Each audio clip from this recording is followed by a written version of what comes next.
प्रभज्योत रंधावा। पश्चिम बंगाल में चुनावी खेला शुरू हो चुका है। ममता बनर्जी ने कल हुंकार भर दी है और इसके साथ ही 291 उम्मीदवारों का ऐलान भी कर दिया है। दीदी ने अपना रण क्षेत्र नंदीग्राम को चुना है। अब बारी बीजेपी की है, जहां नंदीग्राम में दीदी के खिलाफ शुभेंदु अधिकारी के चुनाव लड़ने को लेकर अभी भी सस्पेंस बना हुआ है। पश्चिम बंगाल में ममता बनर्जी ने सियासी खेले का शंखनाद पूरे तेवर के साथ किया। दीदी ने अपने 291 योद्धाओं का ऐलान किया और खुद के लिए उस नंदीग्राम के मैदान को चुना, जहां से दीदी के सियासी उदय की कहानी शुरू हुई थी। আমি নন্দীগ্রামেই লড়ছি। আমি যখন কথা দিই কথা রাখি, কিন্তু এবারে আমি ভবানী ভুট্টা আমার সহকর্মী শোভনদেব চট্টোপাধ্যায় তার বাড়ি এখানে, তিনি বক্সিং ক্লাব থেকে শুরু করে এপাড়ায় মানুষ হয়েছে। पश्चिम बंगाल की महाभारत का कुरुक्षेत्र अब नंदीग्राम बन चुका है, जहां से तय होगा कि बंगाल के सिंहासन पर कौन बैठने वाला है। 10 तारीख को दीदी नंदीग्राम से पर्चा दाखिल करेंगी, तो वहीं 11 तारीख को महाशिवरात्रि के दिन ममता बनर्जी नंदीग्राम के मंच से हुंकार भरेंगी। ममता बनर्जी के इस फैसले ने साफ कर दिया कि दीदी अब फ्रंट फुट पर आकर खुला खेल खेलने के मूड में है। पहले ममता के 2 सीटों पर चुनाव लड़ने की अटकलें थी, लेकिन दीदी ने अपनी पारंपरिक सीट भवानीपुर से चुनाव न लड़ने का ऐलान किया, जिसकी जिम्मेदारी अब शोभनदेव चट्टोपाध्याय को सौंपी। আমি নন্দীগ্রামে মমতা বন্দ্যোপাধ্যায়কে হারাবো। আপনারা নিশ্চিত থাকুন, হারাবো আমি আমাকে দল প্রার্থী করলেও হারাবো সরাসরি, অন্য কাউকে প্রার্থী করলেও আমি পদ্ম ফুল ফুটাবো, দায়িত্বটা আমার। ममता ने जिस सेनापति शुभेंदु को नंदीग्राम की कमान सौंपी थी, आज वो बंगाल में बीजेपी का बड़ा कार्ड है। ऐसे में सवाल खड़ा होता है कि क्या बीजेपी नंदीग्राम से शुभेंदु अधिकारी पर दांव खेलेगी, जिसका ऐलान अगले कुछ घंटों में हो सकता है। बीजेपी की बंगाल चुनाव पर हुई कोर मीटिंग में सबसे ज्यादा माथापच्ची नंदीग्राम को लेकर ही हुई, जहां एक बार फिर शुभेंदु अधिकारी ने नंदीग्राम से चुनाव लड़ने की बात कही। वहीं दावा किया कि वो ममता को कम से कम 50,000 वोट से हराएंगे, लेकिन अभी बीजेपी ने अपने पत्ते नहीं खोले। नंदीग्राम से ममता दीदी को हराएंगे। शुभेंदु अधिकारी जी अगर वो खुद वहाँ से लड़ेंगे तो भी 50,000 से हराएंगे, ऐसा कहा है उन्होंने। अगर कोई और किसी और को भी टिकट मिले तो भी उसी को भी 50,000 से जीत मिलेगी। शुभेंदु अधिकारी वहाँ का भूमिपुत्र है, उन्होंने बात बता दी है।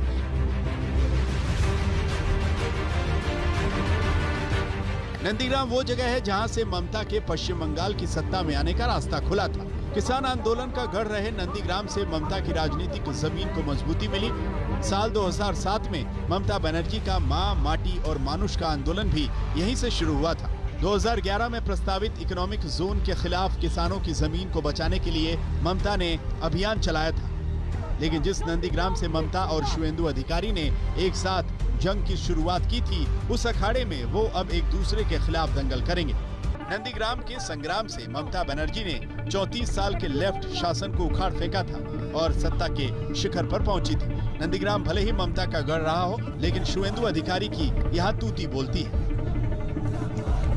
साल 2016 में हुए विधानसभा चुनाव में शुभेंदु अधिकारी ने सीपीआई के अब्दुल कबी को यहाँ से मात दी थी। शुभेंदु के दबदबे का अंदाजा इस बात से लगाया जा सकता है कि उन्हें 66.79% वोट मिले। वहीं दूसरे नंबर पर रहे अब्दुल कबी को 26.49% लोगों ने वोट दिया। जीत का अंतर 40% यानी 81,230 का था। वहीं बीजेपी को यहाँ सिर्फ 5.32% ही वोट मिले। टीएमसी के साथ शुभेंदु के तड़के ने नंदीग्राम में कई रिकॉर्ड तोड़े, लेकिन अब समीकरण बदल चुका है। शुभेंदु बीजेपी के साथ है, ऐसे में बीजेपी के सिर्फ 5% वोट बैंक को जीत में बदलना और सामने ममता बनर्जी का उम्मीदवार होना किसी चुनौती से कम नहीं होगा। कोलकाता से पौलमी साहा, इंद्रजीत कुंडू, अनुपम मिश्रा के साथ आज तक ब्यूरो। बंगाल की लड़ाई में इस बार राजनीतिक मुद्दों के साथ साथ पूजा भक्ति के रंग भी देखने को मिल रहे हैं। बीजेपी नेताओं के मंदिर दौरे के दबाव में ममता बनर्जी भी अब मंदिर पूजा पाठ करती नजर आ रही हैं। इसे बीजेपी की रणनीति का दबाव माने या चुनावी मजबूरी, लेकिन अब तक बीजेपी पर धर्म की सियासत का आरोप लगाने वाली दीदी खुद चुनाव में धर्म कर्म को काफी अहमियत देती दिखती हैं। प्रत्याशियों के नाम के ऐलान के दौरान ममता बनर्जी ने जब मंदिर और दरगाह दोनों का जिक्र किया, तो दीदी के इस बदले अंदाज को बीजेपी की रणनीति के जवाब के रूप में देखा गया। সব সম্প্রদায়ের মানুষকে নিয়ে, এমনকি ধর্ম তীর্থস্থানগুলো যদি দেখেন, দক্ষিণেশ্বরের স্কাই ওয়াক আমরা তৈরি করেছি, বেলুন মঠ সুন্দর করে আমরা অনেকটাই সাজিয়েছি, আমরা গঙ্গার ঘাটগুলো, কালীঘাট স্কাই ওয়াক হচ্ছে। दरअसल बीजेपी के दिग्गज नेता बंगाल दौरे पर लगातार मंदिर मंदिर जाकर पूजा पाठ कर रहे हैं और हिंदू वोटर्स को जोड़ने के बीजेपी के इसी प्लान ने ममता बनर्जी को बैकफुट पर ला दिया। ऐसे में सॉफ्ट हिंदुत्व का सहारा लेकर ममता बीजेपी का जवाब देने की कोशिश में है। उनको लग रहा है कि उनकी जमीन खिसक रही है, तो अब भोले बाबा के चरणों में जा रही है। भोले बाबा पर अभी निर्णय वो सौंप रही है क्या?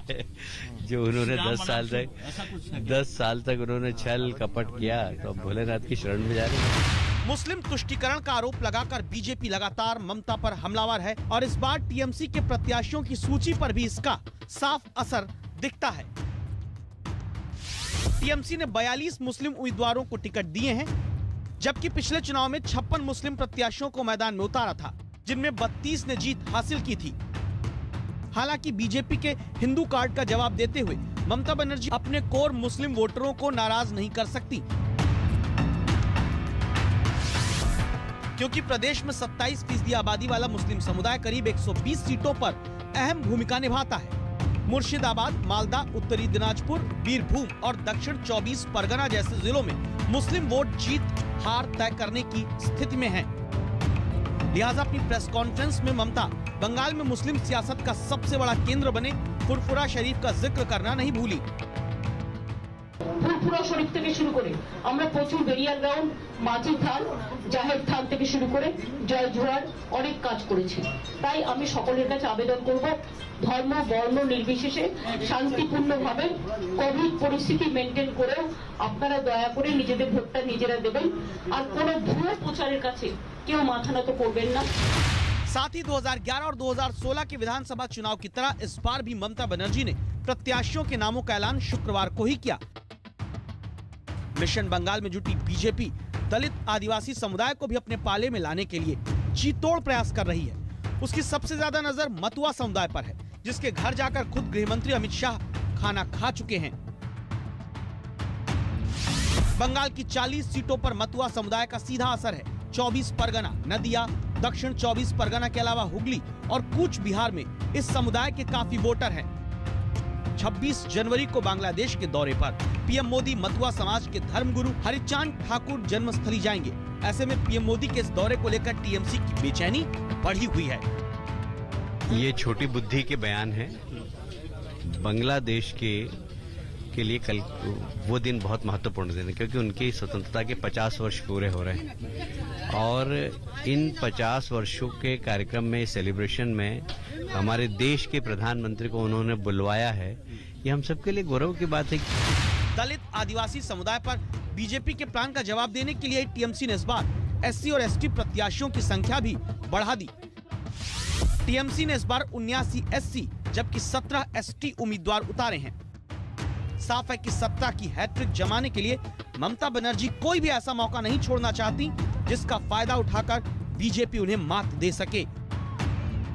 कोलकाता से पौलमी साहा, इंद्रजीत कुंडू, अनुपम मिश्रा के साथ आज तक ब्यूरो। पाकिस्तान के प्रधानमंत्री इमरान खान ने आज नेशनल असेंबली में विश्वास मत हासिल करने का ऐलान किया है। वैसे आमतौर पर ऐसा तब होता है जब विपक्ष सरकार के खिलाफ अविश्वास प्रस्ताव लाता है, लेकिन इमरान खान ने ऐसा स्वेच्छा से किया है। तो अब सवाल यहां पर यही है कि इमरान खान को खुद ब खुद बहुमत साबित करने की क्या सूझी? इसकी एक नहीं, बहुत सारी वजह हैं। मैं परसों कॉन्फिडेंस पोषण ले रहा हूं। मैं अब अपने सारे मेंबर्स को कह रहा हूं, ये आपका जमहूरी राइट है। आप कह सकते हैं कि जी हम इमरान खान के साथ नहीं।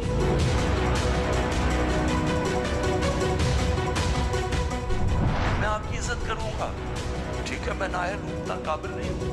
आराम से हाथ खड़े करें, कह नहीं है मैं ऑपोजिशन में चला जाऊंगा। इसे इमरान खान का कॉन्फिडेंस ही मानिए कि वो नेशनल असेंबली में वोट ऑफ कॉन्फिडेंस के लिए तैयार है। ये कॉन्फिडेंस उन्हें कहां से मिल रहा है, ये समझिए।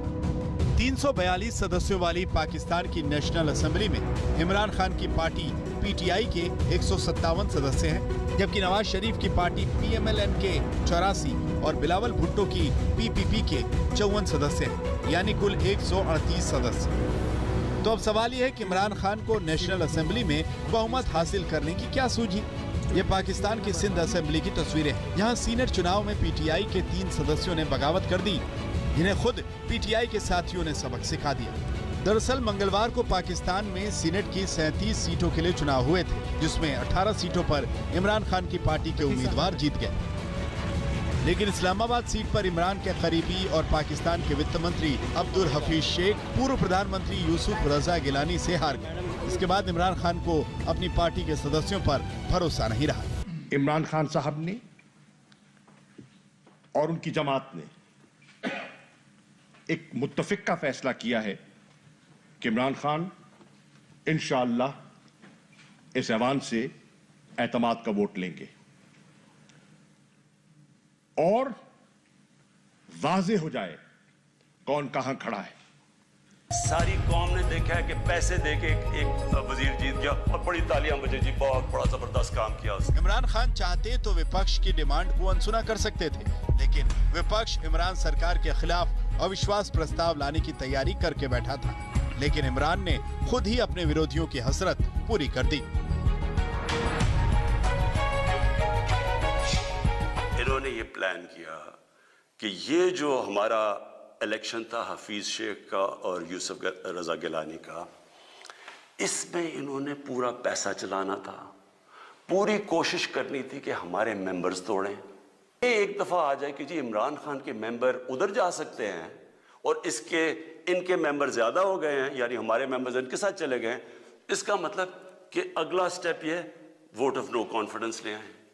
तो असल मकसद ये था कि वोट ऑफ कॉन्फिडेंस की तलवार मेरे ऊपर लटकाएं, मुझे ब्लैकमेल करें। इमरान खान ट्रस्ट वोटिंग के जरिए 2 निशाने लगाने की फिराक में। पहला निशाना विपक्ष पर, जिसका आरोप है कि इमरान सरकार बहुमत खो चुकी है और उनका इस्तीफा मांग रही है, और दूसरा निशाना अपनी ही पार्टी के उन नेताओं पर जिन पर इमरान को पैसे लेकर बगावत करने का शक है। गुरुवार को पाकिस्तान के नाम संबोधन में ट्रस्ट वोटिंग का ऐलान करते हुए इमरान खान ने इमोशनल कार्ड भी खेला। मैं परसों कॉन्फिडेंस मोशन ले रहा हूँ, असेंबली के पास जा रहा हूँ, कॉन्फिडेंस अपनी असेंबली को कह रहा हूँ आप बताएं सामने, क्योंकि वो तो ओपन होगा ना, अगर आप जीत जाते हैं मैं ऑपोजिशन में बैठ जाऊंगा, लेकिन खुफिया तौर पे हाँ जी हम आपके लिए वोट करेंगे, पैसे लेके किसी और को वोट करें, आप अपनी आखिरत तबाह करते हैं। इतना बड़ा फैसला इमरान खान बिना पाकिस्तानी सेना की इजाजत के कतई नहीं कर सकते थे, क्योंकि पाकिस्तान में सरकार किसकी बनेगी और कितनी चलेगी, इसका फैसला सिर्फ और सिर्फ पाकिस्तानी सेना करती है। पाकिस्तानी मीडिया में चर्चा है कि पाकिस्तानी सेना और इमरान सरकार के बीच स्थितियां तनावपूर्ण हो चुकी हैं। सेना ने इमरान सरकार को समर्थन जारी रखने से इनकार कर दिया है। खबर है कि पाकिस्तानी सेना जल्द ही अपने जनरल्स को सरकारी पदों से हटा सकती है। ट्रस्ट वोट का ऐलान करने से पहले इमरान खान ने आर्मी चीफ कमर जावेद बाजवा और ISI chief general Faiz Hamid से मुलाकात की थी। दरअसल इमरान खान दोबारा से सेना का ट्रस्ट यानी विश्वास हासिल करना चाहते हैं। ये जो ड्रामा करने की कोशिश, अपना कोठाई को, अपना हार को छुपाने के लिए, ये नाकाम रहेगा। ये इसलिए नाकाम रहेगा कि पाकिस्तान ने, पूरी दुनिया ने देख चुका है कि जब ज़मीर के मुताबिक आपके मेंबरान असेंबली वोट देते हैं तो पीडीएम जीत जाते हैं, पीटीआई की कठपुतली उम्मीदवार नहीं जीतता है। अब इमरान खान समझता है कि ये ड्रामाबाजी करके इस इशू को वो दबा सकेंगे। अब शनिवार को पाकिस्तान की असेंबली में इमरान सरकार पहली बार परीक्षा देगी, जिसका रिजल्ट इमरान खान का भविष्य तय करेगा। इमरान खान को अपने संभावित भविष्य का डर सता रहा है, वो कुछ ज्यादा ही इमोशनल हो रहे हैं। अगर पावर मेरी जाती है मुझे क्या फर्क पड़ता है? मैंने कोई फैक्ट्रियां बनाई हैं आके, मैंने कोई अपने रिश्तेदारों को कई बड़े बड़े ओहदे दिए हैं, मैं तो कोई बाहर जाके यहाँ पैसे निकाल के तो बड़े बड़े कोई मेफेयर में मैंने कोई बड़े बड़े घर ले लिए हैं। मैं तो अपने घर में रहता हूँ। स्वाय हुकूमत का मेरे ऊपर पैसा एक ट्रैवल पे और एक सिक्योरिटी पे, उसके अलावा सारे खर्चे मैं अपने बर्दाश्त करता हूँ। लेकिन आप सबके लिए मेरा पैगाम है, मैं चाहे ऑपोजिशन में बैठूं, चाहे असेंबली से भी बाहर हो जाऊं, मैंने आप में से किसी को नहीं छोड़ना जब तक आप इस मुल्क का पैसा वापस नहीं करेंगे। तो पाकिस्तान में शनिवार का दिन बेहद गर्म रहने वाला है, जब ये तय होगा इमरान की कुर्सी जाएगी या बच जाएगी। आज तक ब्यूरो। फिलहाल यहाँ रुकेंगे एक ब्रेक के लिए। आज तक पर खबरों का सिलसिला जारी है, देखते रहिए आज तक। नमस्कार, मैं हूं अंजना ओम कश्यप। हमें उम्मीद है ये वीडियो आपको पसंद आया होगा। लेटेस्ट खबरों के लिए यूं ही देखते रहिए आज तक, और इस वीडियो के पसंद आने पर लाइक, शेयर एंड सब्सक्राइब करना ना भूलें।